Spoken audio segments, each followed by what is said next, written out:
નમસ્કાર, તમે જોઈ રહ્યા છો રાજકારણના ખેલ. મોટી ખબર આવી રહી છે અમદાવાદના વસ્ત્રાલ. અમદાવાદના પૂર્વ વિસ્તારમાં આવેલા ન્યૂ વસ્ત્રાલની વેદાંત સ્કાય લાઇન સોસાયટીમાં રહીશોનો રોષ હવે ખુલ્લેઆમ સામે આવી રહ્યો છે. પ્રાથમિક સુવિધાઓના અભાવે લોકો કંટાળી ગયા છે.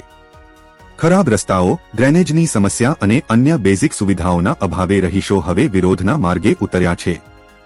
ખાસ વાત એ છે કે રહીશોએ સોસાયટીની બહાર બેનરો લગાવીને રાજકીય પક્ષોને સીધો સંદેશ આપ્યો છે. ચૂંટણી પ્રચાર માટે સોસાયટીમાં પ્રવેશ કરવો નહીં.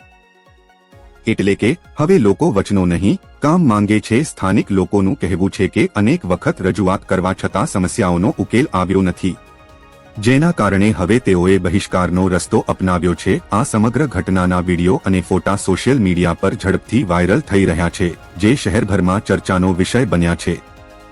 હવે સવાલ એ છે કે શું તંત્ર અને નેતાઓ આ વાત સાંભળશે કે ફરી એકવાર વચનો પૂરતા જ રહેશે? આ મામલે અમે સતત નજર રાખી રહ્યા છીએ. આગળના અપડેટ માટે જોડાયેલા રહો રાજકારણના ખેલ સાથે.